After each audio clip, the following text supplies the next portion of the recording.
The following podcast is brought to you by the Johners Podcasting Network, found exclusively at WrestlingWithJohners.com.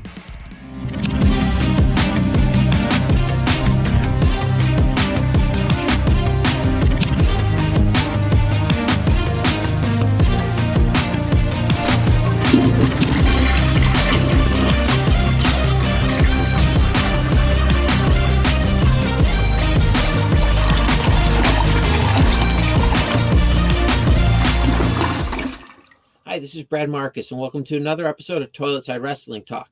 For the second week in a row, we have a guest from the great state of North Carolina. Today's guest began his in-ring career in 2016 and was trained by LeBron Cozone.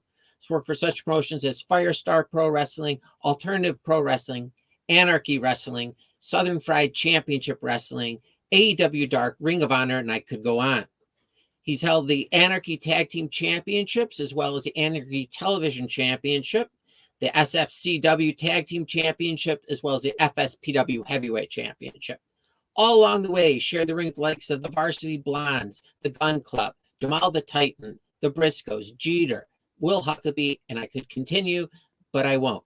So let's welcome today's guest, someone who's blessed with the most amazing, I can't think of a better first name. I give you the White Flame, Marcus Kross.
Marcus, how are you?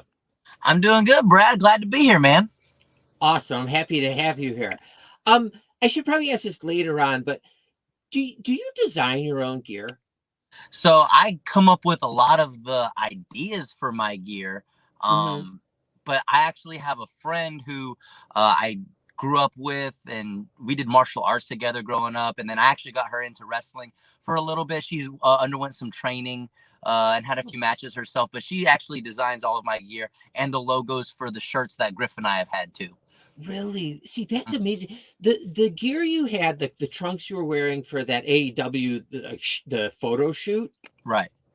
The dragon it's amazing. Yeah. So, and it actually, go on.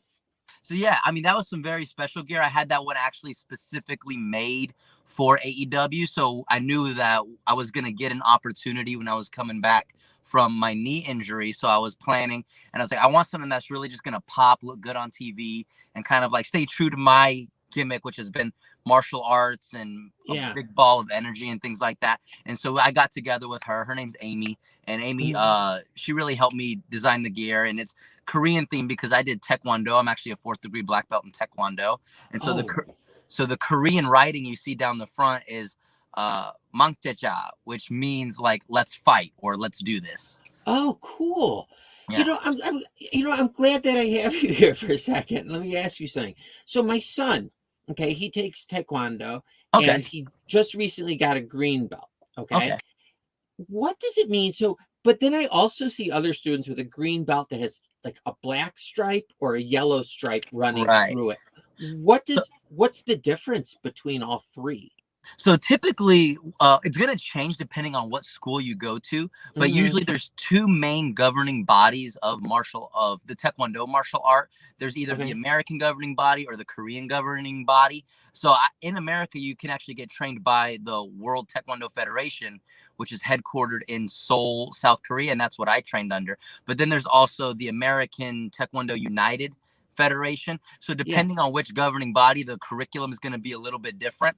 But usually it's all about the same. It's about like you have like a green belt junior and then a green belt senior. So in between the levels, like going from green to blue to red to black, you have like those transitioning levels, like lower green belt, higher green belt, low blue belt, higher blue belt. So it's pretty much like a transitioning type level. When did you start training?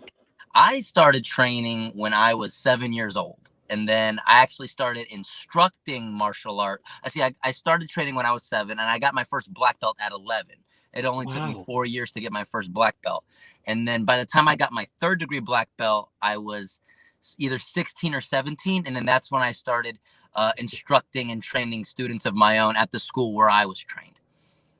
Now, do you ever like walk down the street at night, and in a shady neighborhood? Do you have any fear for your safety? I'm gonna be anywhere honest, you go. I'm gonna be honest. Just because I've always known from day one, when you take your very first classes, they teach you the most important aspect of self-defense and knowing that you're going to be safe is confidence. So the number one thing is displaying and showing confidence. And I guess I've never really had a problem with that. And obviously being a professional wrestler, you have to have a lot of confidence to get out there. And for some people, it does take a lot of developing your confidence to actually get out there, put on a show, perform in front of people, and do this thing that you love. But I'd say for me personally, I never really had a problem. And even like, I remember I love traveling. So I would go to like New York City, like when I was in college and stuff, or Chicago, and some girlfriends that I would be with, they'd always kind of be scared or worried to go down like certain streets or certain alleys or to head towards the Bronx and stuff. And I was just never worried. I love adventuring and exploring, and I really just kind of have a confidence about myself when it comes to that kind of stuff. Oh gosh, you're very lucky. Did you get into martial arts on your own? Like, say, did you like go to your parents and I'd like to do this, or did they kind of like say, hey, you should try this? And well, I was an only child, and I was very spoiled. And I guess I really, when I was younger, my parents tried to expose me to lots of different sports, like soccer and baseball and basketball. Like I only played half a season of soccer. I did like a season of t-ball, and my parents just figured out like he doesn't play well with other kids. Like he needs to be in a sport where he just focuses on himself, because I was always really hard on other kids of the team, even at like 3 or 4 years old. Like if a kid missed a goal or missed a shot, I was hard on them. I was like, why did you miss that? Not thinking of the kind of jerk that I was being at the time, but I just I really had this passion I want to win. Like whatever I do, I want to win. And just as a kid, I would take it out on other kids if we weren't winning. So my parents were like, he needs to be in something where he's in charge of himself and his own growth and his own development. So they just figured martial arts is probably be the best thing. And do you every day of your life since day one of when you started training in Taekwondo, do you feel it has like affected, like that training has affected like you as a person day to day now still?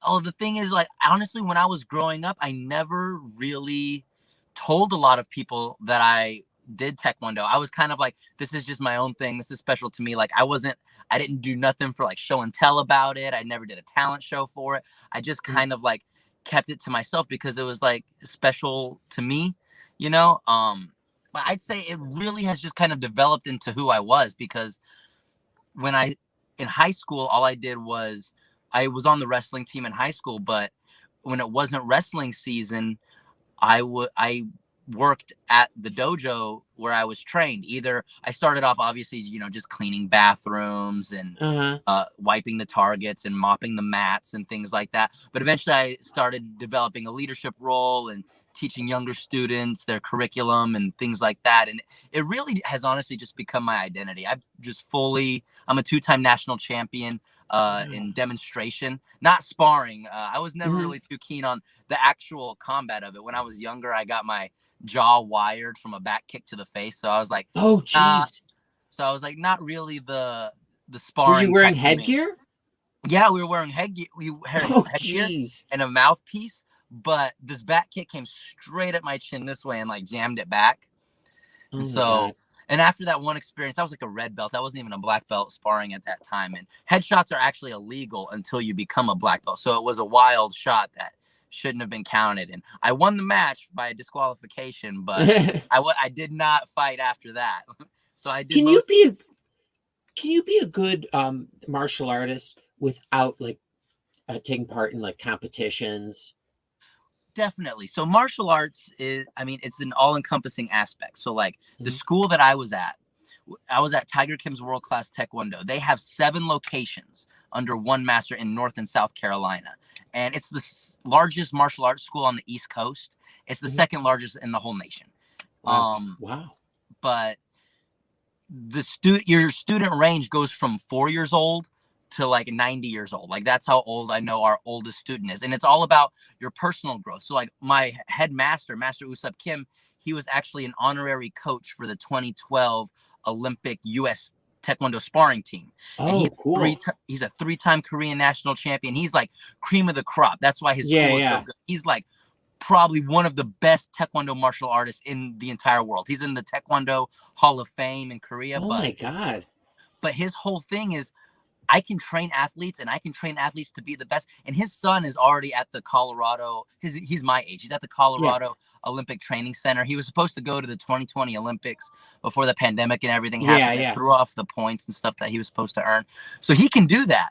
But his pride is teaching families and giving families having a mom. Like I actually trained with my mom. So when I grew up, my mom and we got our black belt together. She saw me do it for a few months and she was like, I think I could try this, because it's just such a good family atmosphere where kids can get the training and then adults can get the training and the fitness they need. Like, because a lot of parents, they work like 9-to-5 jobs and they don't keep up working out past high school or college. But when they get an activity that they can do with their kids, it's good family bonding and it's good fitness and stress relief for everyone. So like, I say it's really about your own personal journey. That's what martial arts is. If you want to be a competitor and go compete, you definitely can. But for a lot of people, it's just stress relief. It's being healthier. It's having a fun outlet, something fun to do with your family too. At least that's the way that I grew up in martial arts. Some other schools take it very seriously about just competition, but I think it can help with many different aspects.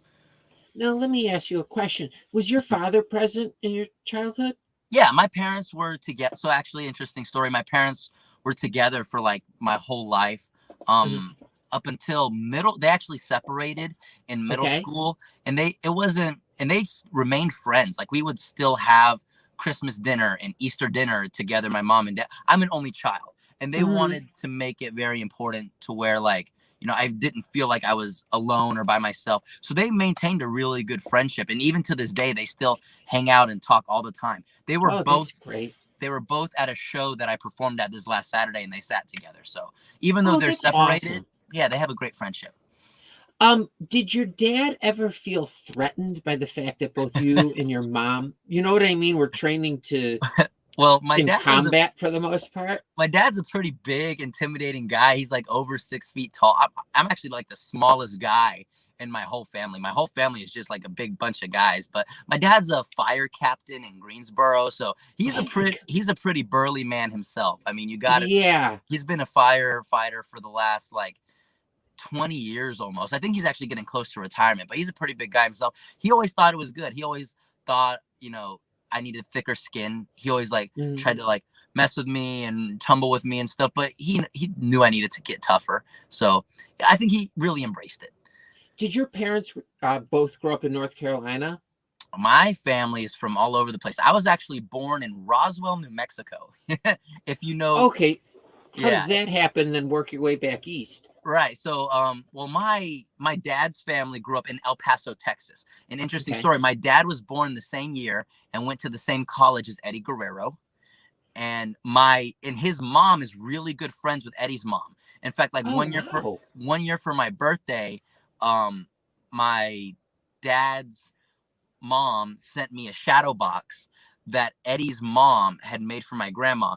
And Eddie, because his dad ran the El Paso Coliseum, Uh-huh. and Eddie had this nemesis when he was very first started wrestling called La Mano Negra. And he wore a black mask and wore one black glove. And I got a shadow box with a replica of this guy's mask and the glove that he would wear, and a picture from like 1989 of Eddie in like first wrestling matches in the Greensboro Coliseum, which is really cool. Wow. So yeah, he's my favorite wrestler. But Yeah, and I imagine. my mom's dad was a train conductor, and so he was moving all around the country. She was born in like Houston, Texas, and lived in Salt Lake City and Las Vegas, and eventually she ended up in Albuquerque. And my dad had just moved to Albuquerque after he graduated college. That's where they met, and they moved to Roswell. My dad tried to start a business, and then that's where I was born. And then ultimately, my mom's mom had moved back to North Carolina out here. Okay. And so after I had been born for only like 2 years, my mom decided she wanted to be close to her family, so we moved over here so we could be with them.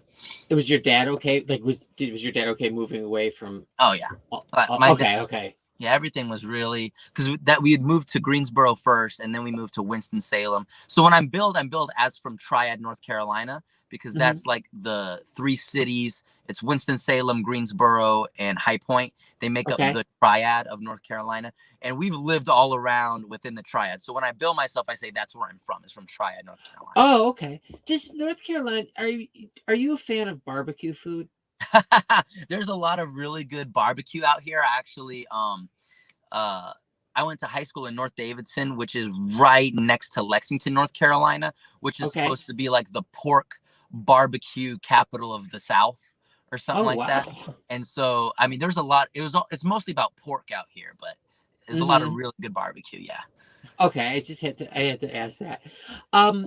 So how would your family describe your personality when you were a kid, and your friends, for example? Probably spoiled. Okay. Do your friends feel the same way?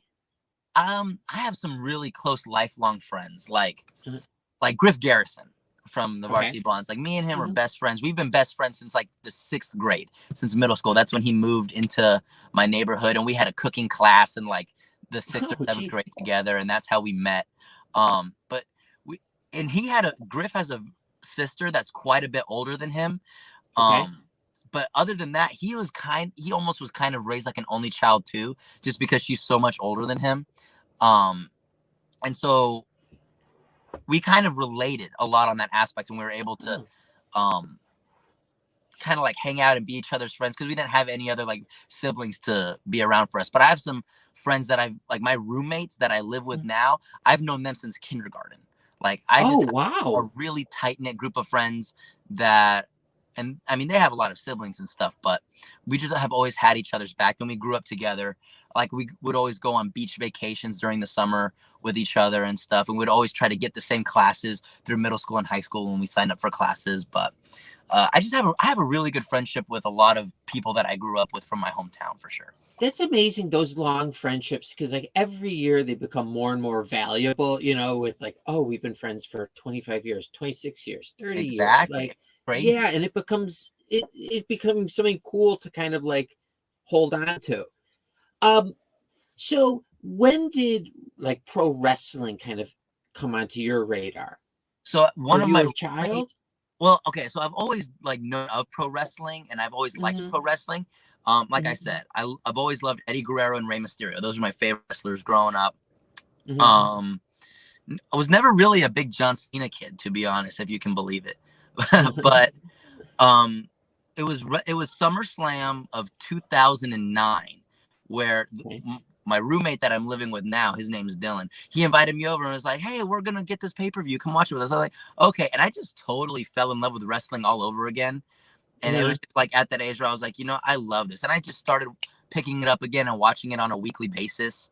And it wasn't honestly, from that point, I was just like, there's nothing else I want to do but be a wrestler. Like I've tossed around, growing up, like maybe I would join the military, or maybe I'd go be a police officer, because maybe I'd want to follow my dad's footsteps and be a firefighter. Like I always knew I wanted to do something physical.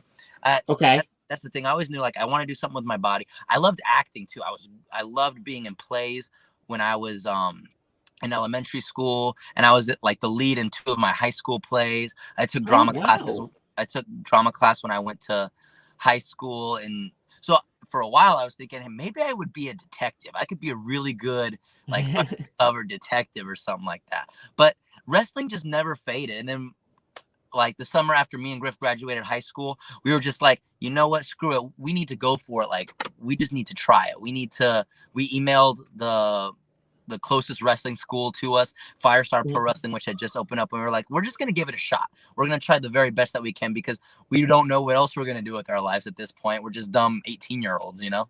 Were you in high school, or as this decision came closer towards is getting closer to graduate, are your parents aware of this plan that you're kind of thinking about doing when you graduated? I never really told my dad, because he was a very practical guy. He was always telling me, like, you should go do something in the medical field. Like, everything's going to be about medicine coming up. You love working with people. Be a physical therapist. You know how joints and the body moves and works because you've been doing martial arts your whole life. Like, this is something that you'd be good at. And I'm like, yeah. And I definitely considered it and thought about it. But he never really, I think, understood the life of wanting to be like a starving artist, I guess. Yeah. And what it means to just really like hammer down and follow your dreams. My mom always knew. My mom is my biggest supporter, my biggest encouragement. She watched wrestling with me every Friday night on SmackDown. And she surprised me one year for my birthday by getting WrestleMania 28 tickets. That was in 2012. I was in the 7th grade, or maybe it was the 8th grade.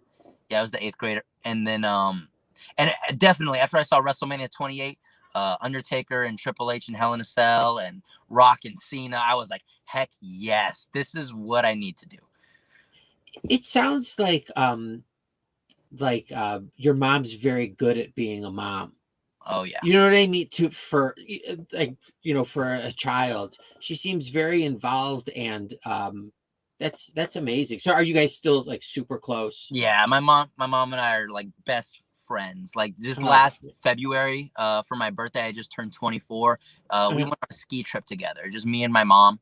And we just went skiing together, because that's one of the things that she grew up doing. She was skiing all the time when she was growing up. So she introduced me to skiing at a very young age too. And that's something that we've bonded over to. Like every winter we try to go skiing. And it was really nice, because the last like 2 years I haven't got to go skiing because of a knee injury. But yeah. I have a really good relationship with both my parents, honestly.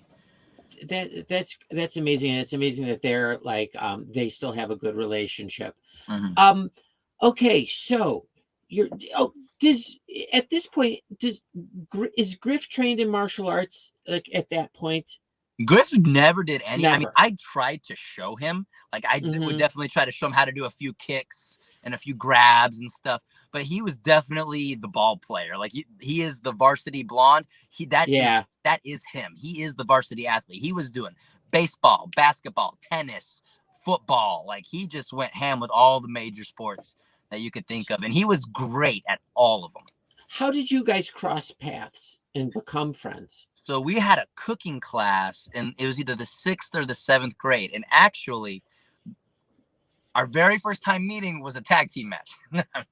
I was in the bathroom, and actually, I had told no one knew that I was doing martial arts. Right? Like I didn't know it. I had kind of like kept it a secret to myself.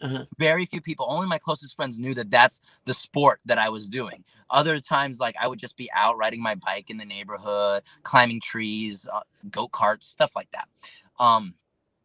But I don't know what got into these guys. There were 3 guys that tried to jump me in the bathroom and give me a swirly.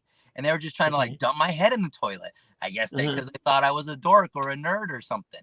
And Griff was there, and he was washing his hands, and he was getting ready to leave the bathroom, and he saw this happen. And then it was 2-on-3, and me and Griff just started wailing on these guys, and these guys didn't know I had martial arts experience. And Griff looks at me and he goes, "Man, that was awesome. I didn't have to do anything. And like, but that was like the first time that we met. And then, I mean, we had to go to the principal's office and we got sure. stuff, but like, Oh, wow.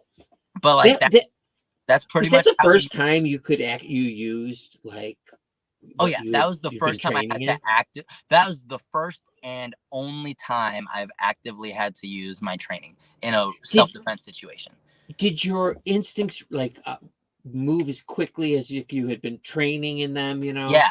So they came with a bear hug from behind, and we Mhm. trained this over and over. You're supposed to open your feet, drop your level, and bring your elbows straight back. And so I did that, and he didn't let go. So then the very next thing you do is you throw your head back and you headbutt them in the face with the back of your head. And it worked like a charm. Let me Oh tell my you. God, that's amazing. It was instant. It'd be nice if someone recorded on their phone. Right. But like, I mean, that's exactly, you know, how it happened. Instinct kicked in right away. It was 2-on-3. And, you know, I'd say me and Griff cleaned house. I really did. Yeah, like you're a blonde Clark Kent. Like, no one knew. You know what I mean? Right. But then after that, the word got out. Oh, he's actually a black belt. Don't mess with him. You know. Yeah. I didn't have a problem after that. Was your first trainer LeBron? Yes, LeBron Cozone was my first like pro wrestling trainer. I mean, before that, me and Griff would obviously do what kids do and wrestle on the trampoline. When we found out that we both liked pro wrestling, we would just watch matches on pay-per-views. We would copy them like move for move and just do them on the trampoline. You know what I mean? How far into your friendship did you guys realize that you both were into pro wrestling? Probably 8th grade year. Definitely like. Okay. Like we were just talking about it, and then I told him like, yeah, my mom got me tickets to go to WrestleMania, and he goes, oh, dude, I love wrestling, bro. And then it just went off from there. Yeah, totally. That's amazing. Okay, so the first day of training, are you nervous on driving over there, or however you got there? Right. So we lived in Winston, me and Griff. So it was like it was probably like 2 a.m, right? And me and Griff, we're just watching YouTube videos and TV, and we actually come across Fuego del Sol's, like old backyard wrestling TV channel that he had on YouTube. And he had a lot of followers, like 40,000 subscribers or something. Oh, wow. And we were like, wow, if this guy can make a backyard wrestling YouTube channel and get this many eyes and attention, like, why can't we do it? There's no reason that we couldn't do it. So we immediately just like started Googling closest pro wrestling school to me, and LeBron's school, Firestar Wrestling, came up, but he had just started the school like only a few months before, like became established as a trainer. And so me and Griff emailed him, and he told us how much it was. We showed up, we paid him the money, and he taught us, you know, our very first steps. Like he showed us what the ring was made of. Like, and I didn't know it was like wood planks and the metal bars and the mats and the canvas. He showed us all this stuff, like how you tie down the canvas, how you get in the ring, how you get out of the ring, how you do it respectfully. And then we started taking our first bumps, which is how to safely fall. Like if someone's going to slam you or knock you over, obviously, like how to safely take all this stuff and protect yourself in the ring. That's like, obviously, wrestling 101 is how to be safe while you're doing what you're doing. And we Does learned that take a while though to pick up those things? So I think because I've done a lot of that in martial arts, like falling and grappling, and like because in order to practice those self-defense moves, especially at the higher levels, you practice what to do when someone grabs your shoulders or your hair or by the belt, or even if someone's attacking you with a knife. So you have sparring partners for this kind of stuff. And so I'm used to like someone moving me, taking me down, throwing me around. Griff, I mean, he's very, very athletic. I'd say it took him a little bit longer to really understand the body motion of falling, because that's just one thing that he's never really done before. He's always running, moving, tackling. So learning how to fall, I'd say, was something that just took him a smidge longer, but not really. He's super athletic. He got it. Were you at this time aware of independent wrestling? So I was honestly really just a WWE kid. Like and by the time I had, it was only really what I had seen on TV. So obviously Impact, TNA, because they were on the Spike channel, and then Ring of Honor. Ring of Honor interested me a lot more than TNA did, honestly, because it came on the CW where I was at. And it would which is the same channel that The Simpsons came on that I watched, and I just loved The Simpsons. So I would watch Ring of Honor on that channel too. But I had only really known about it for maybe a few months before I actually started wrestling. I'm gonna say I really did not know what I was getting into or what the levels and the tiers and the depth of pro wrestling was when we took our first steps of training. But I'm glad that I did, and it's educated me and made me so much better for it. I love the indies, honestly, and just having a taste of what it's like to work for these big companies. The indies are so fun. Independent. Oh my God, they seem so much fun. Did you ever feel like you were competing against Griff? Or did you guys ever discuss that? Honestly, it always felt like, not really, it always felt like we were a team because we pretty much started off wrestling against each other. Besides me and him, there were only 2 other students that LeBron had when we were training with him at the time. So, and when we put on our very first show, it was me versus Griff. So like, it was, I mean, yeah, in wrestling, we're competing against each other, but it always just felt like we were in it together. Sure. Okay. Yeah, that's what I meant. That's what I was getting at. Him being a lot, because when we got into wrestling, I mean, he was already pushing about 190, 200 pounds. He was like 6 feet tall. He ended up growing up to like 6'4" even after we started wrestling. But I was small because I wrestled at 120 pounds in high school. Like that was my varsity weight class, was 120 pounds. So I was coming in at a lot smaller than Griff, which fed into our dynamic as master and machine. Like obviously I'm the martial arts, lucha libre, quick pace kind of guy, and he's the powerhouse of the team. So it always just fed to a really good dynamic, whether we were tag teaming or wrestling against each other. There was probably a little time where it felt like Griff was getting more eyes on him than I was, even though it felt like our paths were kind of very similar and we're going to the same shows, doing the same stuff, but people were just having their eye on him more just because of his look, you know. I mean, wrestling's a body business. He's tall, he's lean, he's got the muscle, and so obviously eyes are going to go to him more, and that made me step up, whereas like I need to go to the gym more. I'm trying, like right now I'm pushing at 165, you know what I mean? So it's like I'm trying to like, you know, grow, and he's pushing me to do that and make myself better, a better athlete in that sense too, you know what I mean? So I think there is competition, but it's a healthy competition, I'd say. Did you have to like change your diet completely? So, I mean, well, in wrestling in high school, I didn't realize how detrimental it was to be like cutting weight all the time, but I was definitely like a binge eater and binge butter. And I think that definitely made it harder for me once I got out of wrestling, like in high school, just because I would start to eat whatever I want and then not keep the training up with it. So I just kind of like let myself go a little bit. But right now my diet is very high protein. Like I'm probably taking in between 150 to 175 grams of protein a day. Oh, wow. And very little amount of carbs. You need your carbs to keep your energy up, but lots of fruits and veggies too. Sure.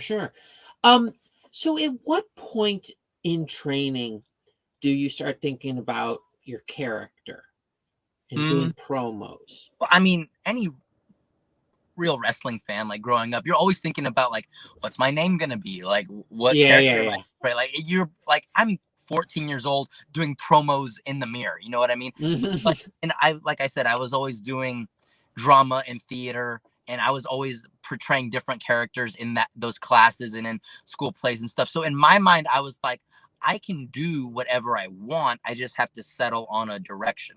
Like I can really get comfortable going into any character. So like, I'd say who Marcus Kross is just a bigger portrayal of who I was in high school. You know what I mean? It's just who I am. Like I was always I never saw myself as like a popular kid, but I knew everyone and everyone knew me because I was on the wrestling team. I had my lifelong childhood friends. I was also like a Battle of the Books chess club kid. Like I was like very smart and I would always eat lunch with the band. Like I love the band. Some of my best friends came from the band, but like when when my dad was a firefighter, he worked 24-hour shifts, so I would throw parties at my house whenever he wasn't home because he would work 24 hours. As long as everything was cleaned up and everyone was out of the house by 8 a.m. when he came home the next day. And I would get lots of friends from the basketball and the football team who would come to my parties and stuff. You know what I mean? And wait, would people like still be there at like 7 a.m. and you had Oh, to I see would them be out? kicking their butt out the door. Like, y'all got Oh, wow. That's hilarious. me and Griff would throw some raging parties for sure. Oh, that's another thing that it's nice that you guys have those memories of those years to get, growing up together when you could be completely irresponsible and you know what I mean, and do whatever you wanted. Do they in training at Firestar, do they say today we're going to work on promos or like is that something that's definitely now, yes. He has intermediate classes. He has like beginner class, intermediate class, advanced class. And he has classes depending on, he'll move you through based on, he has like a skill set and a curriculum. And at the end, you take a test to get your, your wrestling academy graduation, right? And he'll give you like a Firestar Pro Wrestling certificate and everything. Once you pass, there's a written test and there's a physical test. So you have to, really? Yeah, you have to display a lot of knowledge for that. In the beginning, when we were there, and because we were only his third and fourth graduates, me and Griff were. So like he had only had 2 graduates before us. His school was not that big.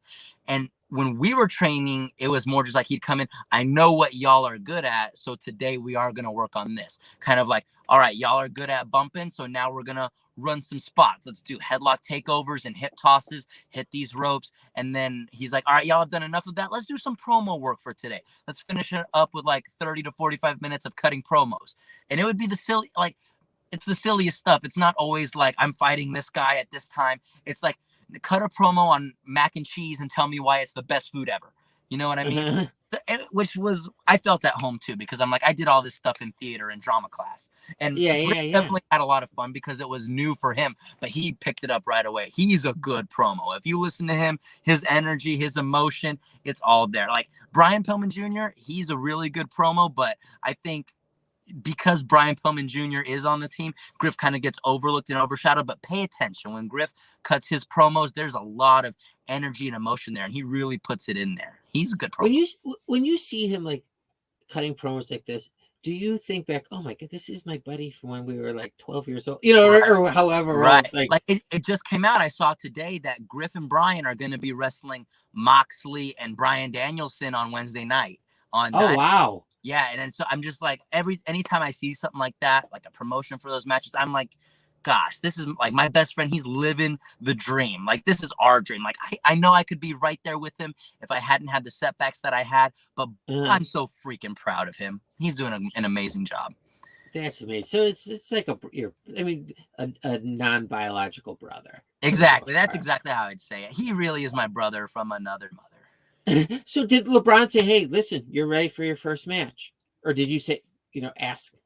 Our very first match was a battle royal, which he thought he thought we could handle because it's not as intricate. You don't need to know as much as you do for like a singles or a tag team match. It's you go in, you brawl a little bit, you try to throw some people over, or you get thrown over, So our first event we did was a battle royale, and it was pretty fun. It was a lot of fun. And then it was only maybe a few months after that, I'd say probably after 5 months of training, we were ready for our first match. And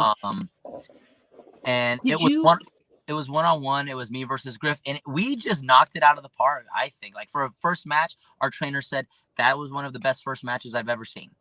Wow.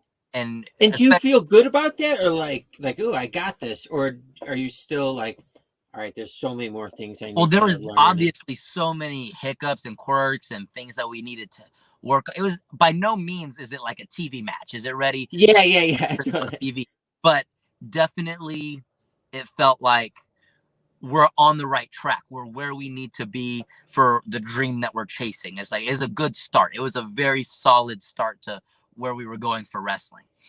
Okay. And did at that point after that match, like your first singles match, you just like, how do you know what to do? Like, as far as like hitting the road, right? Does someone tell you how to like start going out to shows? Well, LeBron Cozone, our trainer, he was the one who just really had to smarten us up on everything. Like he didn't even really want to accept that many bookings, but because he just wanted to train people. Like he was like, he knew that his role was not to be a superstar wrestler. His role is to train others and to show other people how to make their dreams come true as big time pro wrestlers. Like that's what he wants to do. And God bless that man. He just has worked so hard for it. He owns his school and he's making a killing. Like it's the best. I think it's the best training school in the Carolinas, maybe on the East Coast. He has so many students now. They're just like a whole crew. But so he definitely had his own vision on what he wanted out of pro wrestling was to be.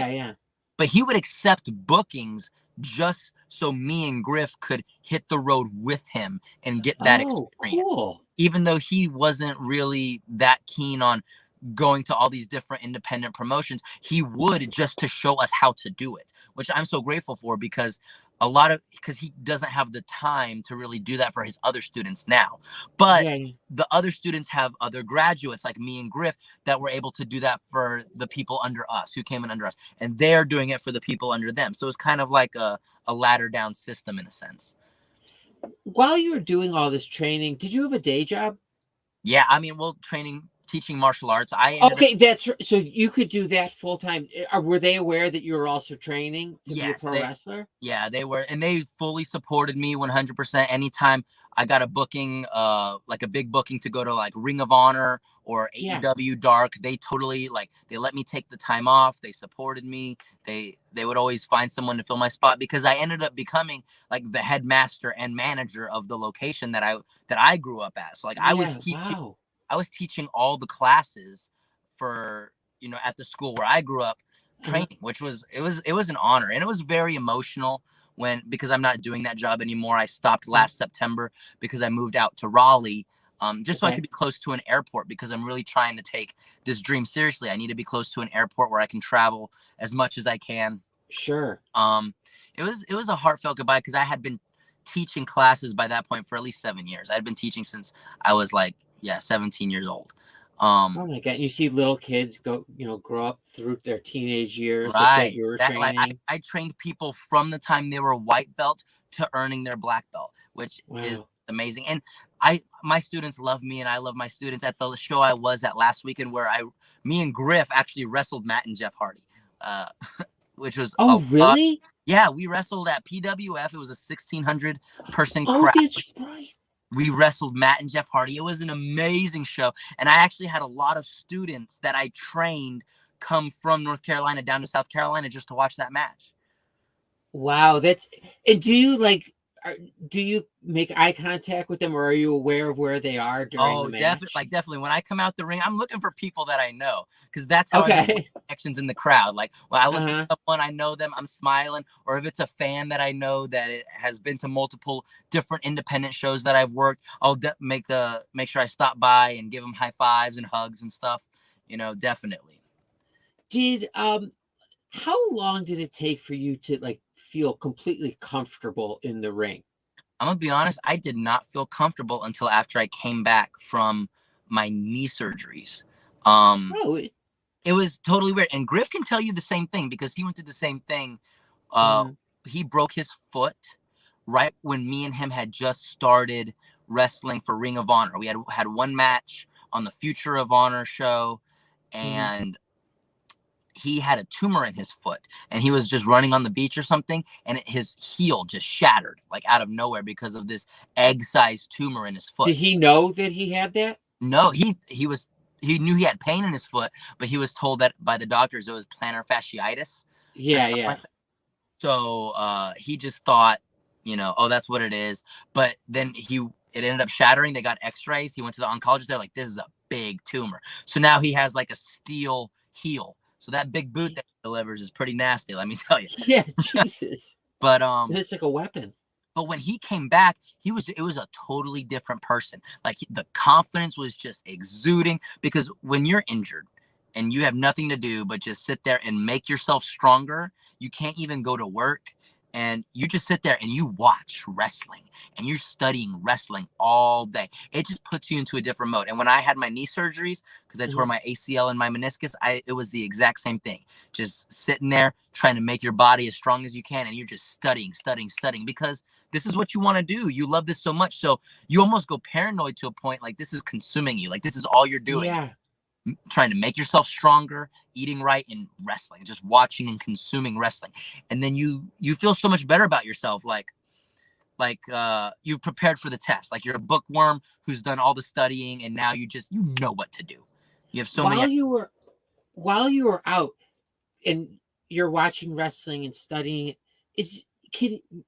was this ever any of it from like a fan's like point of view? You know what I mean? Like, or is it like I'm studying? I'm still a fan. I still geek out when I watch a very cool match on Dynamite. Oh, okay. And WWE. I'm still a fan. Like always is like, if I believe that if you don't appreciate this, then how can you really love it that you're doing it? Do you know what I mean? Is it really? Yeah. Is it still your dream job if you don't appreciate it the way that you did when you first fell in love with it? You know what I mean? So I still love wrestling the same way I did when I was going to WrestleMania in the 8th grade. I still love it the same way. Oh, let me back up a second. So your mom got you WrestleMania tickets for your birthday. Was she a wrestling fan, or she just knew that you loved it? She loved The Rock. Like The Rock. She always made that if she hadn't met my dad, The Rock would have been my dad. So wow. That's just her joke, that she loves him, and she loves Randy Orton too. But she didn't really become a fan until I started watching wrestling, like picking up wrestling again and watching it weekly, and she loved it too. And so she's a huge fan. Her favorite is Ricky the Dragon Steamboat, though. Like, she watched a little. That's kind of random. Yeah, and Ricky the Dragon Steamboat was actually at a meet and greet at the show that we wrestled the Hardys this last weekend, and so she got to meet him for the first time, and so my mom loved that. You know. Oh, that's so cool. Yeah, that's great for her. She loves him because he's martial arts. And she loves his white tights. Like, she just loves the color white. So, like, when we were watching old wrestling tapes, like, she was like, I love this guy, Ricky the Dragon Steamboat. Oh, he's so cool. He wore those WrestleMania 3, I think, right? The white ones? Yeah. Oh, that's hilarious. So your time with AEW, was that through Griff? Or or was this completely separate? Well, so me and Griff were working for Ring of Honor, and we had some great matches. We wrestled the Briscoes for the World Tag Team titles at a pay-per-view in November of 2019. We wrestled Dalton Castle and Joe Hendry. Like, we wrestled PJ Black. You know what I mean? Like, we had lots of really good matches in Ring of Honor. And after our match with Dalton Castle and Joe Hendry, management came to us and said, we want you guys here. Like, we really like you guys here. We're going to keep you on a per show. And this was at the very, very beginning of 2020. It was either December 2019 or January of 2020. And they came to us and they said, we're going to keep you on a per show deal until the summer, and then we'll give you a contract. And so we're like, oh, this is going to be awesome. And then in January, I tore my ACL. I didn't know it. I just thought I hurt it. And so I rested it up. We went back and wrestled for and I tore it at Ring of Honor in Concord in January. And then I rested it up. And then at the end of February, they had an event up in Baltimore at the UMBC Arena. And that was like their free enterprise event. That was the free show. Yeah. They totally packed out the whole thing. And we were on the pre-show against the Soldiers of Savagery, SOS, who would later team with Shane Taylor and be on the Shane Taylor Promotions. And we actually beat them in that match, but I re-tore my ACL, like completely just blew it out at that point. Oh, God. And so Griff had to finish the match by himself, and he got the roll up on Khan, and it was 1, 2, 3. It was great. And but then I got the news, like, yeah, my ACL is just totally messed up, and I have to go get surgery. But I had been assured by Ring of Honor that, you know, we're gonna stay with you and take care of you. Sure. But by this point, the pandemic starts arising. Oh, that's right. Everything starts shutting down. Ring of Honor's like pretty much closing their doors and doing very, very sporadic closed doors, no crowd shows. So Griff was, and it was only for their main roster at that point. So Griff wasn't really getting invited back. That I mean, he wasn't, because they were marketing us as the team, you know, Master and Mhm. So he got and the thing was Christopher Daniels. I love that man. Christopher Daniels, I say, was one of our biggest mentors while he was still there at Ring of Honor, especially when we did like the Ring of Honor tryout camp. He gave us the most advice out of anyone.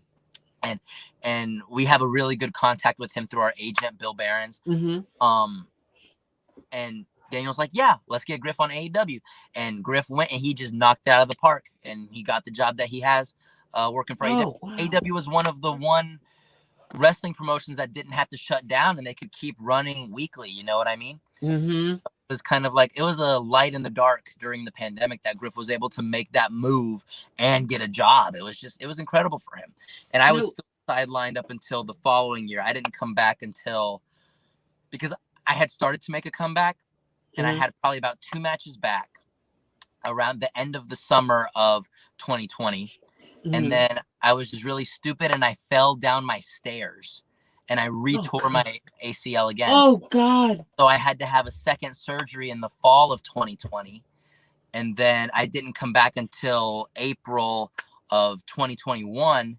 But then I got my AEW tryout match, my dark match against Ryan. My first weekend there, I got to wrestle Ryan Nemeth and Scorpio Sky. One was on Dark and one was on Elevation, and it was a great time. That's amazing. I've been going back pretty consistently for all of their Dark tapings ever since. It's been pretty fun. Now, when you tore this falling down the stairs, when you messed up your knee again, do you go through any sort of depression for a few days, months? It's the worst feeling in the world. Like I did so much, and I had 2 matches already, and I made sure that I was so careful in these matches that I wasn't going to get hurt, and I knew I was working safely. I'd modified my move set. I know that I came back, I was probably at 90-95%, and it was just the stupidest thing. I missed the stair going up and fell all the way down. It was midnight. I was going to get a snack, and I was just, my God. It was more like stupid me. Was there anyone who kept your spirits up? Griff would come over to my house every night and watch wrestling with me, and we would eat snacks and just talk wrestling and play video games. Like, he kept my spirits up the whole time. He is my best friend. How would you say you don't win a championship?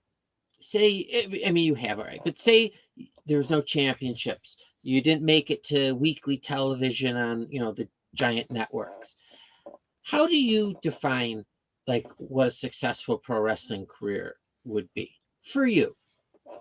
I think it's all about where you go and the impact that you make with where you go.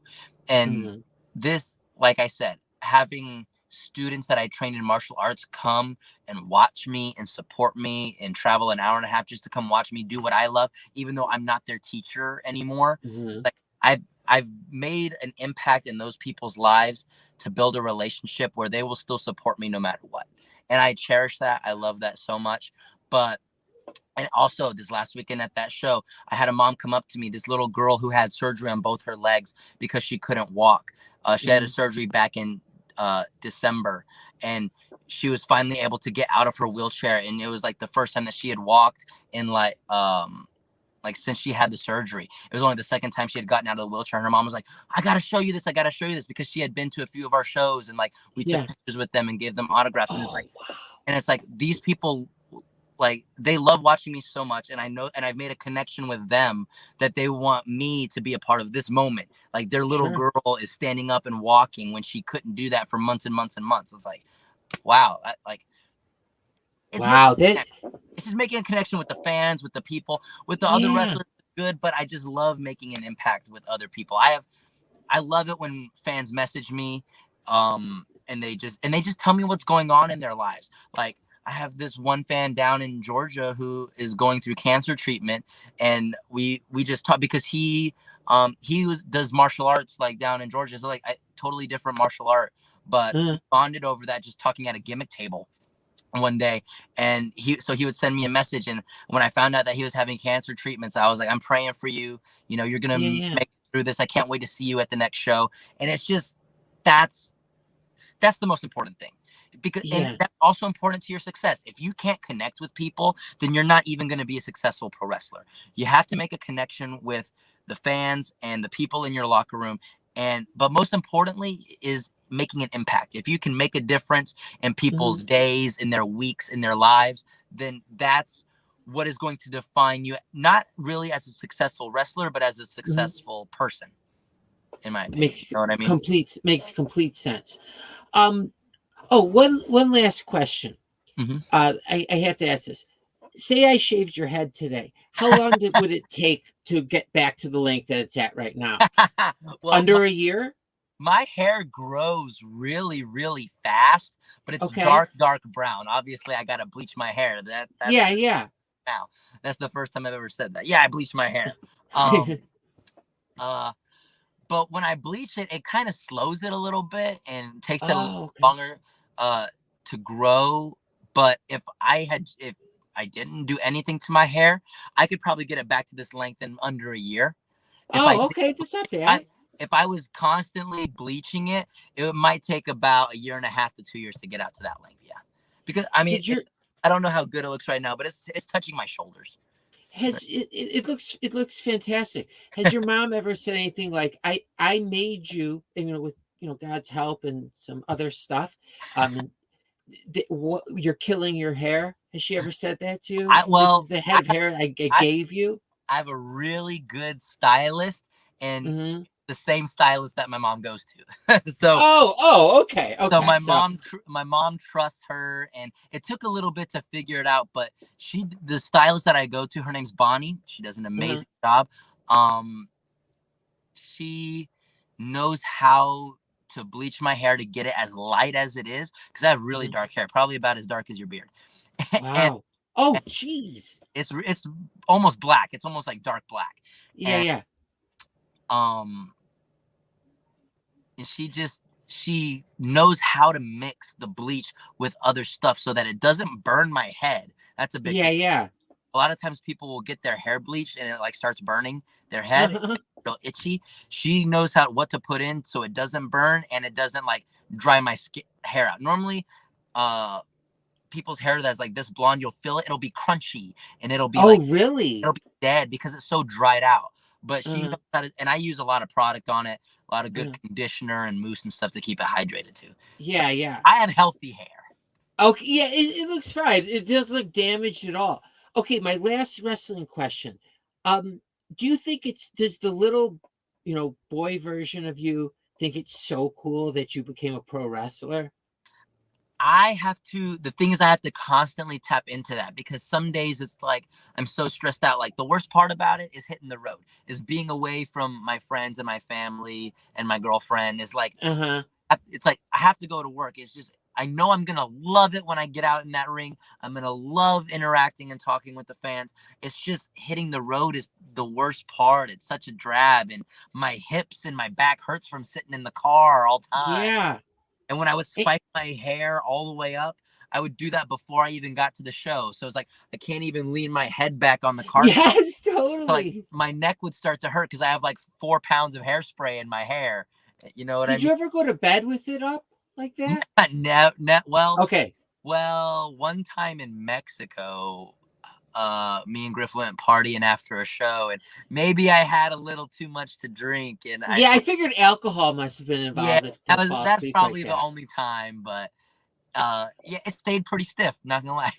Okay, good to hear. I didn't really feel it. But yeah, I mean, I tell everyone, this isn't just my dream, this is my childhood dream. This is what I've wanted since before puberty. You know what I mean? Like, totally.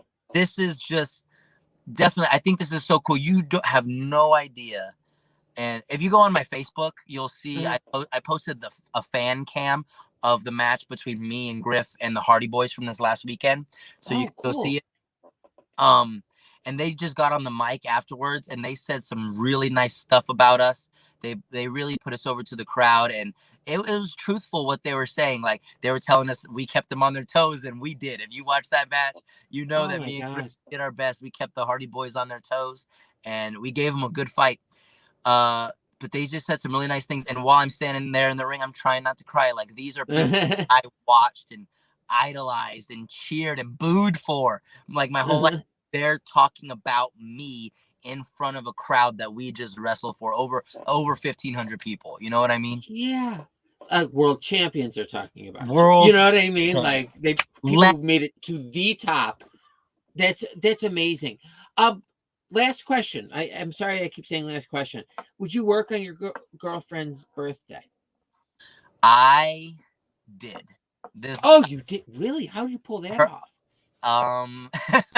It didn't go over well. So okay, yeah, I imagine.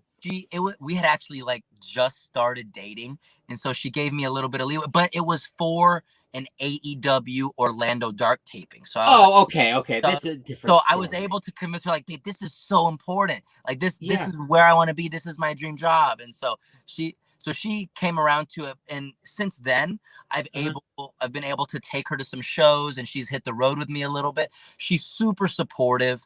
She's actually going to school to be an athletic trainer or a physical therapist. Oh, wow. So she's great to have in my corner when I get sore, bumped up and roughed up. She's right there to massage. She knows where to massage, where to put ice, what to do, what to bandage up and stuff. She's perfect for me. So I love her. She's great. But going forward, would you say you were just doing a show for whatever promotion? The thing is I take wrestling super seriously. My work is my work, and it sucks because you grow up and you hear all these other big time pro wrestlers say that you have to sacrifice birthdays, Christmas, anniversaries, even. Like, I hope that never happens. I hope I never have to sacrifice an anniversary. That'd be the death of me. yeah, that could lead to divorce. But I mean, work is work, and if you want to take your dream seriously, then there are some concessions and some sacrifices that you have to make. A doctor sometimes has to work on Christmas. Exactly. All right. I just have 5 non-wrestling related yes or no questions to ask you. May I do that? Rapid fire, right? Okay. Yes. We got it. All right. Have you ever gone 3 days without drinking water? Yes. Okay.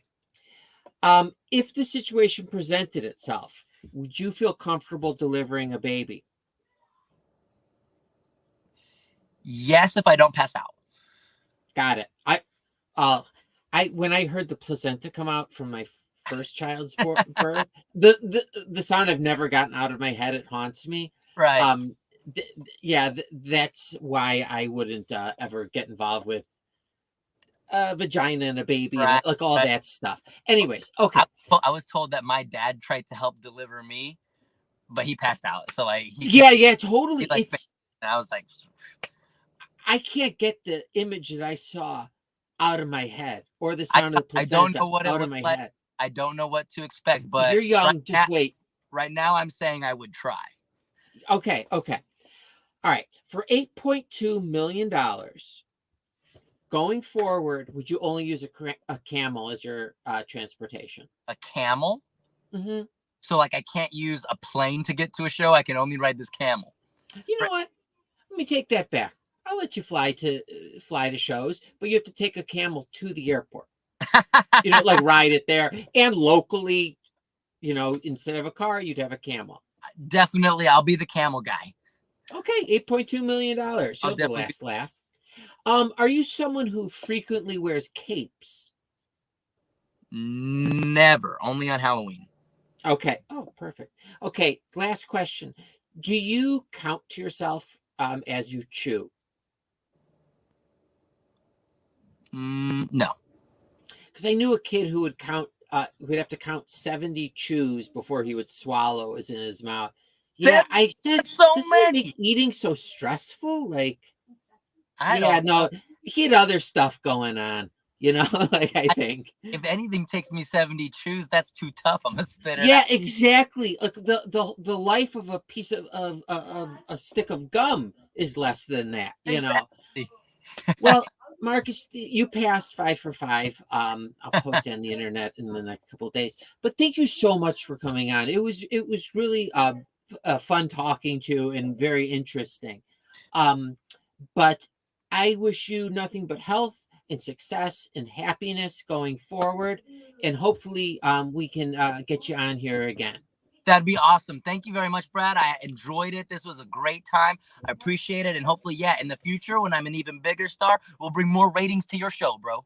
Awesome. Thanks, man. I really appreciate it. You take care, and we'll talk again. Yes, sir. Have a good one. You too. Take care.